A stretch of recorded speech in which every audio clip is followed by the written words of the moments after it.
2029 delimitation తర్వాతే ఎన్నికలు ఉండబోతాయి, delimitation ఖచ్చితంగా జరుగుతుంది అని చెప్పగలమా? ఆంధ్రప్రదేశ్ తెలంగాణకి డీలిమిటేషన్ 27-28లో జరిగి తీరుతుంది. అంటే తెలంగాణలో 8 సీట్లు పార్లమెంట్ సీట్లు సాధించగలిగారు కదా. అంటే పార్లమెంట్ సీట్లు ముందు జరిగిన అసెంబ్లీ చూడండి, తర్వాత జరిగిన మున్సిపాలిటీ చూడండి. డీలిమిటేషన్ చేసి మహిళలకు 33 అనే దగ్గర జనగణన చేసి మహిళా రిజర్వేషన్ డీలిమిటేషన్ చేయడం అనే పదం తీసేస్తారు ఆ వాక్యం. సో ఆశ్చర్యపోవద్దు అనే దానికి మొన్న కేంద్రం ఒక ఆలోచన బయటపెట్టింది. ఏమని? అంటే ఒక్క తెలంగాణ ఆంధ్రప్రదేశ్లో లబ్ధి పొందినంత మాత్రాన బీజేపీ మళ్ళీ అధికారంలోకి వచ్చే అవకాశం ఉంటుందా? ఇక్కడ అసలు మీకు బీజేపీ ఆంధ్ర తెలంగాణతో కూడిన దక్షిణాది మీద ఎప్పుడు ఆశలు పెట్టుకోలేదు, భవిష్యత్తులో కూడా పెట్టుకోబోదు.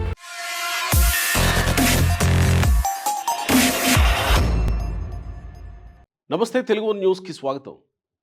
2029లో జరగబోయే సార్వత్రిక ఎన్నికలు ఖచ్చితంగా ఆంధ్రప్రదేశ్, తెలంగాణ, మిగతా రాష్ట్రాల్లో కూడా డీలిమిటేషన్ జరిగిన తర్వాతే, నియోజకవర్గాల పెంపు తర్వాతే జరగబోతున్నాయా అంటే ఖచ్చితంగా అసెంబ్లీ సీట్లు, పార్లమెంట్ సీట్లు పెరిగిన తర్వాతనే 2029 ఎన్నికలు జరగబోతున్నాయి అని ఓ కీలకమైన, విశ్వసనీయ కంటే అతి ముఖ్యమైన సమాచారం మన దగ్గరికి వచ్చింది.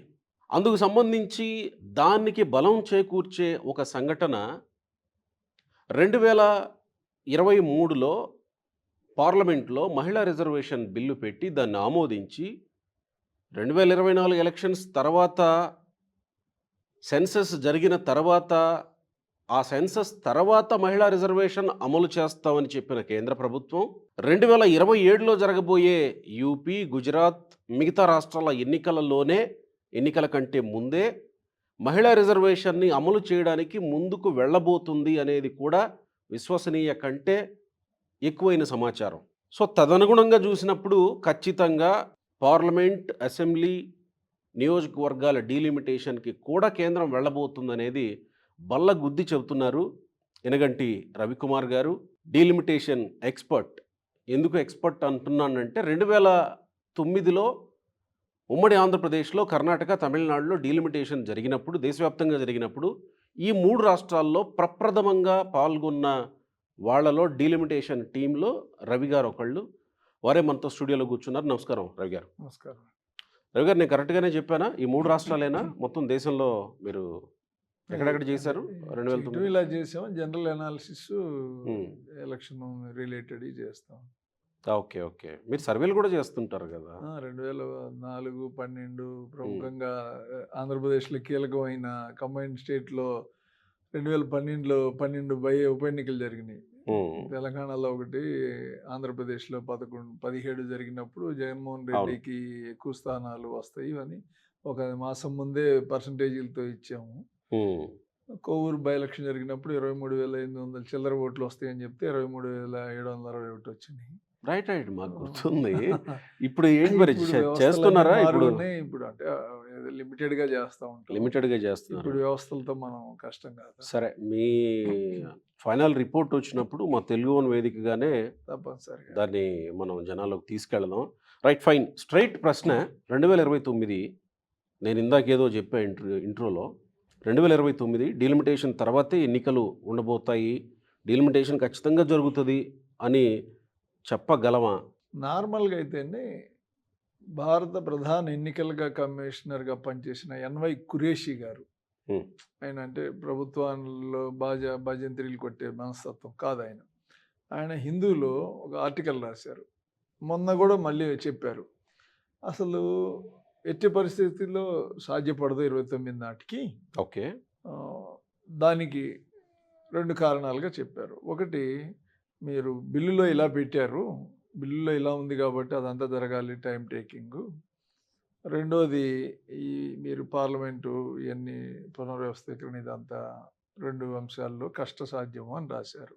మీకు సెన్సెస్ రావాలి, 29 ఎన్నికల్లో అమలు అవుతాయా లేదా అనే సందేహానికి 29లోనే అమలవుతాయి అని బలంగా ఎందుకు చెప్పగలుగుతున్నాం అంటే, ఒకటి రాజకీయ కారణం అండి.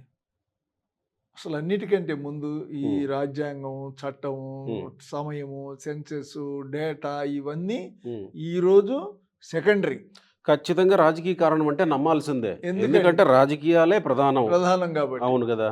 ఈరోజు దేశంలో నరేంద్ర మోడీ నాయకత్వంలో 3 సార్లు అధికారంలోకి వచ్చింది.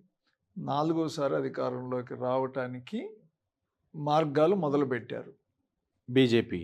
బీజేపీ. ఉమ్, కాంగ్రెస్ బలహీనపడిందా, పెరిగిందా అంటే 2014, 14, 19కి పెద్ద మార్పు లేకపోయినా ఓకే. 23 వచ్చేటప్పటికి డ్రాస్టిక్గా కాంగ్రెస్ ఇంక్రీజ్ అయింది. అంటే 44 ప్రధాన ప్రతిపక్షంగా 54 స్థానాలు లేకుండా 47 ఆగిపోయిన వాళ్ళు 90 చిల్లరకు రాగలిగారు కదా, అవును అవును. అంటే డబుల్ వచ్చారు. ఉమ్, వీళ్ళు 275, 80 నుంచి 350, 300 చిల్లరకి వెళ్ళి మళ్ళీ బ్యాక్ వచ్చారు కదా, 303 నుంచి 240కి పడిపోయారు. పడిపోయారు కదా. ఉమ్, ఇది ఒక పరిణామం. ఉమ్, 15 సంవత్సరాల తర్వాత సహజంగా ఉండే వ్యతిరేకత లేదా సాటిస్ఫై చేయలేకపోవటం, లేకపోతే రకరకాల అంశాలు ఉమ్, పెరగటం. ఇప్పుడు ఈ గల్ఫ్ వార్ లాంటి ఒక పిడుగుపాట్లు లాగా చెప్పుకోవచ్చు. ఇలాంటి వస్తూ ఉన్నాయి 1 by 1. ఉమ్, వీటన్నిటినీ ఏమార్చగలిగే శక్తి ఒక రాజకీయానికే ఉందండి. ఉమ్. ఇప్పుడు మీరు సమాజంలో ఇన్ని సమస్యలు ఉంటే పార్లమెంటులో రాహుల్ గాంధీ ఈ మాట అన్నాడు తప్పు అనగానే మీకు డైవర్షన్ ఎటు వెళ్తుంది? ఖచ్చితంగా వెళుతుంటుంది.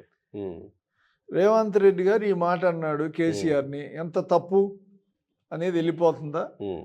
జగన్మోహన్ రెడ్డి చంద్రబాబుని తిట్టాడు, వెళ్ళిపోయిందా లేదా? అవును అవును అవును. పవన్ కళ్యాణ్ వ్యక్తిగతంగా దూషించారు, ఇవి వెళ్తున్నాయా?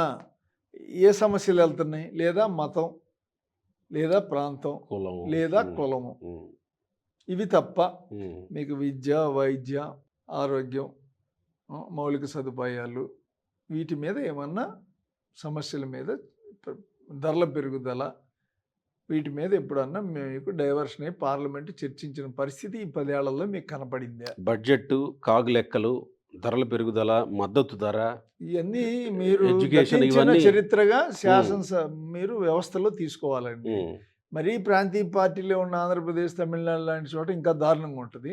తెలంగాణలో బహుపార్టీలు ఉన్న వ్యవస్థ ఉన్నందువల్ల, మల్టీ పార్టీ వల్ల కొంత చర్చ జరగటం, కొంత ఇది జరుగుతుంది.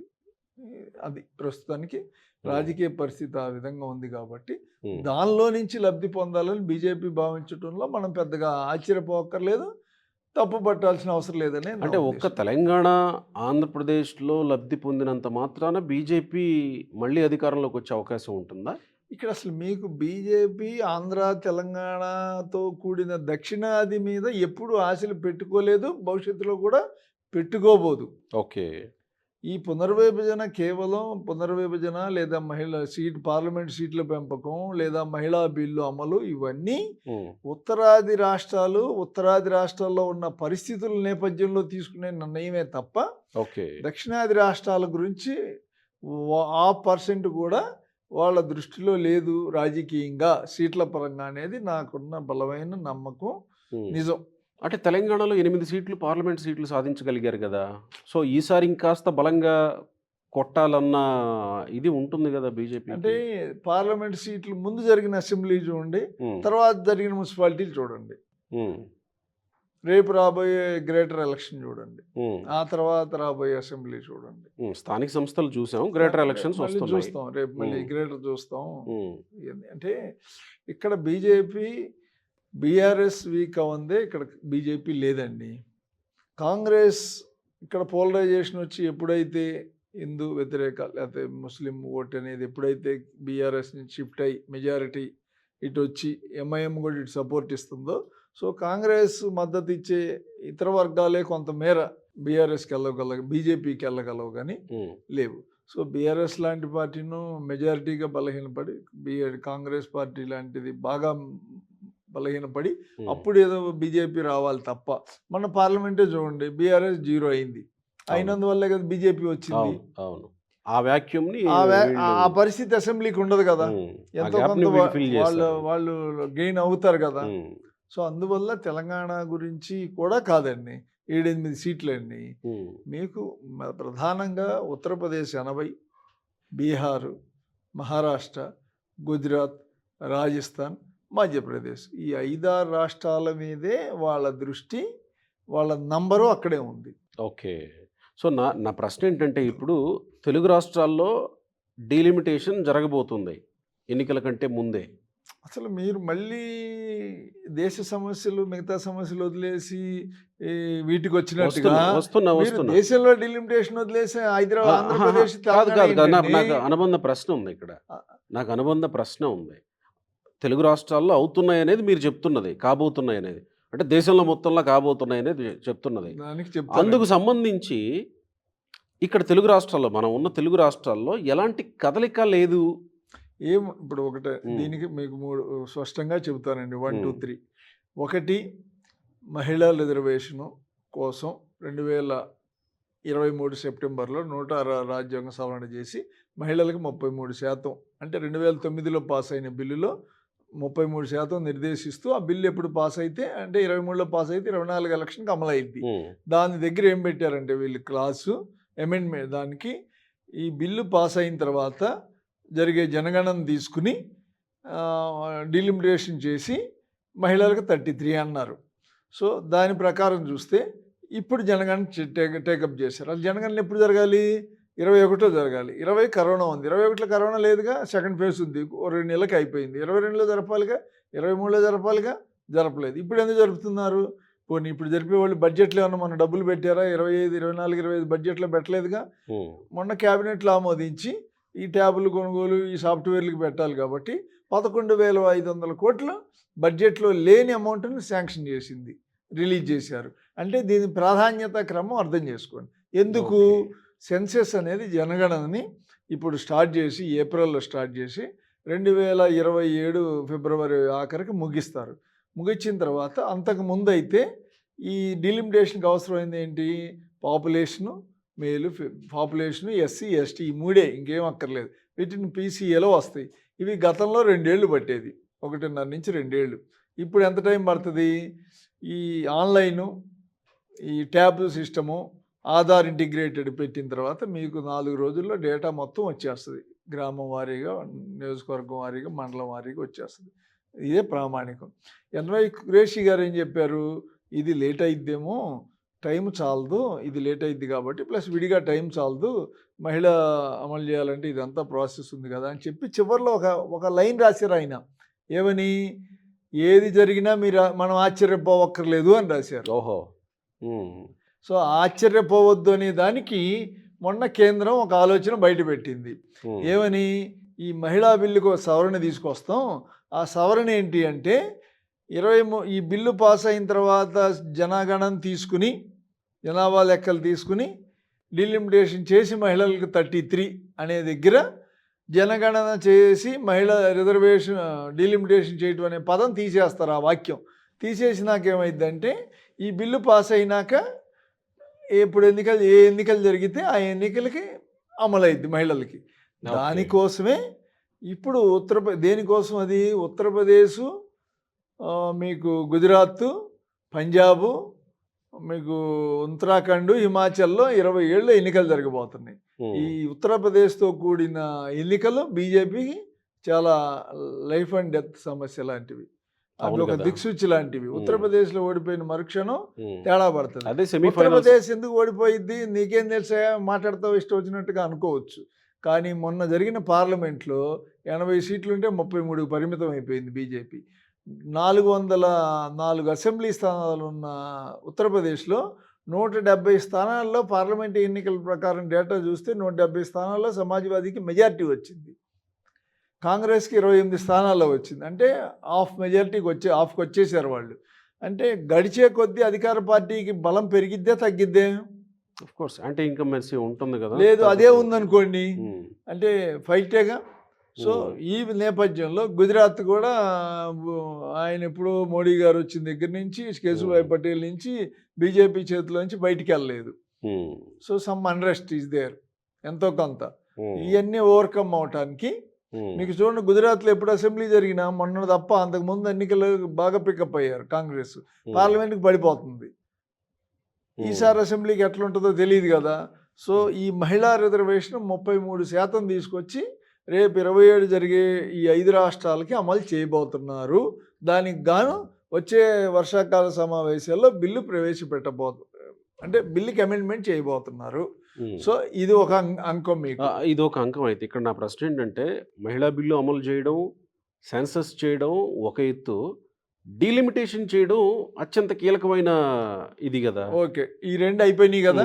మహిళా బిల్లు మీకు క్లియర్ కదా. క్లియర్. మీకు ఈ రోజు కాకపోతే మీకు రేపు వింటర్ సెషన్ ఎప్పుడో బిల్ అయిపోయింది. సో సెన్సస్ కూడా బడ్జెట్ క్లియర్. సెషన్ లోపు సెన్సెస్ ఆల్రెడీ షురు అయింది. రేపు నెక్స్ట్ ఏప్రిల్కి మార్చికి డేటా వచ్చేస్తుంది. అవును. నాకున్న సమాచారం మేరకు ఏంటంటే 33% పార్లమెంటు సీట్ల సంఖ్య పెంచాలనేది. 543లో 33%. అన్ని రాష్ట్రాల శాసనసభలో కూడా 33% పెంచుతారు స్థానాలు. ఒక ఆలోచన. ఎట్లా అన్ని రాష్ట్రాల్లో 33% పెంచుతారా? అది కొంత జనాభా మేర ప్రాతిపదికన పెంచుతారా? పార్లమెంటు జనాభాకు ఉండదు, అసెంబ్లీలకి ఓన్లీ పార్లమెంట్కే జనాభా ప్రాతిపదిక. ఓకే. పార్లమెంటుకు పూర్తి జనాభా ప్రాతిపదిక వెళ్ళారనుకోండి, అప్పుడు దక్షిణాదికి ఇప్పుడున్న పార్లమెంట్లో వాటా 23% నుంచి 15%కే వచ్చింది, 16%కో పడిపోయింది డ్రాస్టిక్గా. యూపీ, బీహార్, మధ్యప్రదేశ్, రాజస్థాన్, గుజరాత్లో దారుణంగా సీట్లు పెరిగిపోతాయి. ఓకే. సో అందుకని మీకు కోయంబత్తూరులో 2-3 చోట్ల అమిత్ షా గారు ఓపెన్గా ఏమి ఇచ్చాడంటే, ప్రోరేటా ప్రకారం పెంచుతాము, మీకు ఉన్న స్థానాలు తగ్గకుండా అన్నాడు. ఓకే. అంటే అర్థం ప్రోరేటా వాళ్ళు ఏంటంటే అందరికీ ఒకే పర్సంటేజ్ పెంచుతాము. అయినప్పటికీ మనకు సీట్లో సంఖ్యాపరంగా తేడా వస్తుంది. గుడ్డిలో మెల్ల కదా, పూర్తిగా నష్టపోయే కంటే ప్రోరేటాలో. అవును. సో అలా చేయటం కోసం ఇప్పుడు పార్లమెంట్లో సంఖ్య పెంచుతారు. రాష్ట్రాల అసెంబ్లీలో నాకున్న సమాచారం మేరకు ఇంకా క్లారిటీ లేదు. బట్ 33 అమలవుతాయి రాష్ట్రాల అసెంబ్లీలో కూడా. అంటే కానీ 33 పెంచుతారా లేదా అనేది తెలియదు. ఒక మాట, 2009లో ఎట్లా అమలు చేశారు? 2009లో పార్లమెంటు స్థానాల సంఖ్యలో మార్పు లేదు. అవును. ఉన్న సీట్లు ఉమ్మడి ఆంధ్రప్రదేశ్కి 42 ఉన్నాయి, తమిళనాడుకి 39. ఈ 42 ఉన్న జనాభాను సర్దుబాటు చేసి పాతవి కొన్ని పోయినాయి, కొత్తవి వచ్చినాయి. సీట్లు పెరగల అయ్యారు 42. అలాగే అసెంబ్లీలు కూడా అయ్యారు 294. జిల్లాల్లో తగ్గినాయి. రిజర్వేషన్లు ఆంధ్రాలో ఆంధ్రాలో 11 తగ్గితే తెలంగాణలో 12 పెరిగినాయి. రిజర్వ్డ్ సీట్లు పెరిగినాయి. రిజర్వ్ సీట్స్ పెరిగాయి, చేర్పులు వచ్చినాయి. జనాభా ప్రకారం సీట్లు కూడా పెరిగినాయి. సో ఎస్సీ ఒకటి పెరిగింది పార్లమెంటు, ఎస్టీ ఒక పార్లమెంటు పెరిగింది. సో ఈసారి జరిగేది సంఖ్య పెంచడంతో ముడిపడి ఉంది. పార్లమెంటు సీట్లు పెంచడం, అసెంబ్లీ సీట్లు ఆల్రెడీ బిల్లు ప్రకారం ఏమండి, సుప్రీంకోర్టు కూడా మొన్న ఏం చెప్పింది, మీకు 26 తర్వాత చేరిపోయింది, జమ్మూ కాశ్మీర్తో మీకు సంబంధం పెట్టలేము, వాళ్ళకి పెంచారు కదా అని మీకు పెంచలేము. సో మీకు 26 తర్వాత ఎప్పుడు జరిగితే అప్పుడు మీకు పెరుగుతాయి అన్నారు. సో సెన్సెస్ 26 తర్వాత అయిపోయింది కాబట్టి ఆంధ్ర తెలంగాణకి బై డిఫాల్ట్ జాతీయ స్థాయిలో జరిగినా జరగకపోయినా, పునర్విభజన ఢిల్లీలో జాతీయ స్థాయిలో పార్లమెంట్కి జరిగినా జరగకపోయినా, సెన్సెస్ అంటూ జరిగిపోయిన తర్వాత 26లో ఆంధ్రప్రదేశ్ తెలంగాణకి డిలిమిటేషన్ 27-28లో జరిగి తీరుతుందండి. ఓకే. నేను చెప్పింది కాదు ఇది. ఆంధ్రప్రదేశ్లో 250 సీట్లు, 225 50 సీట్లు పెరుగుతాయి. 50 సీట్లు ఇక్కడ మన రాష్ట్రంలో 34 పెరుగుతాయి. సో అక్కడ మహిళలకి 75 పోతాయి, ఇక్కడ 50 సీట్లు పోతాయి. మహిళా రిజర్వేషన్, ఎస్సీ ఎస్టీ ఇంక్లూడ్ అయ్యి ఉంటాయి. సో రిజర్వ్డ్ కాన్స్టిట్యున్సీస్ కూడా పెరుగుతాయి కదా. రిజర్వ్డ్ కూడా పెరుగుతాయి. ఎన్ని పెరిగినా దాంట్లో 1/3 మహిళలకి వెళ్తాయి. సో ఇప్పుడు ఇదంతా జరుగుతూ ఉంటే ఇక జరగబోయేది జమిలీనా, లేదా ఏ రాష్ట్రాలకు ఆ రాష్ట్రాలే జరుగుతాయా ఇప్పుడున్న దీని ప్రకారమైన ప్రశ్న? ఈ మధ్య మనకి ఢిల్లీలో రేవంత్ రెడ్డి గారు ముఖ్యమంత్రి గారు మాట్లాడుతా మహిళా బిల్లు అమలు జరిగిద్ది, తెలంగాణ ఎన్నికలు 28లో జరగవు, పార్లమెంటుతో పాటు జరుగుతాయి అని కూడా చెప్పాడు ఆయన. ప్రెస్ చిట్ చాట్లోనే చెప్పేశారు ఆయన. ఆయనకి మోడీ గారి దగ్గర నుంచి ఇతర వర్గాల నుంచి ఆయనకు సమాచారం ఉంటుంది, జరిగే పరిణామాలు తెలుస్తుంటాయి కదా. జాతీయ పార్టీ కూడా కదా వాళ్ళది. దాన్ని బట్టి దాని గురించి ఆయన చెప్పాడనే కాదు, బట్ ఒక 6 నెలలు బోనస్గా తెలంగాణ ప్రభుత్వానికి 29లో పార్లమెంటుతో పాటు, అంటే 28లో జరగాల్సిన మధ్యప్రదేశ్, రాజస్థాన్, ఛత్తీస్గఢ్, ఇంకో రాష్ట్రం, ఈ 4 రాష్ట్రాలతో పాటు తెలంగాణని కూడా ఎన్నికలు జరగకుండా 29 దాకా పోస్ట్ పోన్ చేస్తారు. అంటే జమిలీ జరగబోతుంది. ప్లస్ 29 చివరిలో జరిగే మహారాష్ట్ర ఇతర రాష్ట్రాలు ఉన్నాయి కదా కొన్ని ఎన్నికలు, ఉమ్. వాటిని ముందు ముందుకు తీసుకొస్తారు. తీసుకొస్తారు. సో ఆ విధంగా ఒక 14-13 రాష్ట్రాలు ఉమ్. పార్లమెంట్ ఎన్నికలు కలిపి వస్తాయి. అంటే మినీ జమిలి భారతదేశంలో ఏర్పడబోతుంది. లేదు ఇది ఇంతవరకు ఫిక్స్. ఉమ్. ఉమ్. ఉమ్. ఇంక ఇలా కాదు, జాతీయ స్థాయిలో మహిళలకు ఇవ్వటమే కాదు, సీట్లు 33% పెంచడమే కాదు, ఇంకా విస్తృత ప్రయోజనాలు తీసుకెళ్ళి దేశం మొత్తం ఒకే ఎన్నికలు జరగాలి, ఇది మా అభిమతం అని చెప్పని బీజేపీ పట్టుదలకు పట్టుకుని ఆల్రెడీ మద్దతు ఎక్కువ ఉంది రాజ్యసభలో కూడా వాళ్ళకి. ఇంకొక అమెండ్మెంట్ పనిలో పనిగా చేసేసి ఈ 26-27లో జరిగిన ఎన్నికలు కూడా రద్దు అని చెప్పేసి, ఇది యూపీ, గుజరాత్ ఇవి కూడా ఇవన్నీ కూడా రద్దు, అందులో 29 చివరిలో వెళ్దాం ఒక 6 నెలలాగా అన్నా కూడా మనం ఆశ్చర్యపోనక్కర్లేదంటారా? మరి ఇప్పుడు డిలిమిటేషన్ జరగబోయే అసెంబ్లీ నియోజకవర్గాల్లో ఏ ప్రాతిపదికన అసెంబ్లీ నియోజకవర్గాలు నిర్ధారిస్తారు? ఇప్పుడు తెలంగాణలో 154 స్థానాలండి. ఇప్పుడు మన సర్వే చేసిన దాని ప్రకారం 3,50,00,000 తెలంగాణ జనాభా. అంటే 3,54,00,000/154 that is equal average population ఒక అసెంబ్లీ స్థానానికి వస్తుంది. 2,10,000 20,000 వస్తుంది ఓకే. ఓకే. ఈచ్ అసెంబ్లీకి. అంటే ఓటర్ల జనాభానా? అసలు ఓటర్లు ప్రామాణికమే కాదు, జనాభా ప్రామాణికం. Only census. ఓకే. అది జనాభా కూడా సెన్సెస్ డేటాలో ఎంత వస్తే అంతే. ఓకే. మీకు హైదరాబాద్లో మొన్న సమగ్ర దీని సర్వేలో హైదరాబాద్లో పాపులేషన్ రాలా, 20 లక్షలు తక్కువ వచ్చారు, 30 లక్షలు ఓటర్ల కంటే తక్కువ వచ్చారు. రేపు దాని ప్రకారమే సీట్లు వస్తాయి. సో జనాభా ఎంత ఎన్రోల్ అయితే జిల్లాల్లో అదే ప్రామాణికంగా తీసుకుని నియోజకవర్గాల సంఖ్య ఆయా జిల్లాలకి కేటాయిస్తారు. ఓకే. దాంట్లో proportion to the population SC percentage ఎంత ఉంటే అంత ప్రపోర్షన్ ప్రకారం ఎస్సీ అసెంబ్లీలు, ఎస్టీ అసెంబ్లీలు, పార్లమెంట్ స్థానాలు కేటాయిస్తారు. అంటే ఎస్సీ 15%, ఆంధ్రప్రదేశ్లో ఎస్టీ 7%. తెలంగాణలో 2,10,000 నుంచి 2,25,000 మధ్యలో, అంటే ఇంకో 7 నెలలు ఉంది కదా జనాభా లెక్కలు ఫైనల్ రావడానికి. సుమారు 2 లక్షల నుంచి 2,20,000 మధ్యలో ఒక్కొక్క అసెంబ్లీకి జనాభా ఉండేట్టుగా చూసుకుని దానికి 10% ప్లస్ ఆర్ మైనస్తో నియోజకవర్గాలు ఏర్పాటు చేస్తారు. రైట్ సార్, థ్యాంక్ యూ అండి.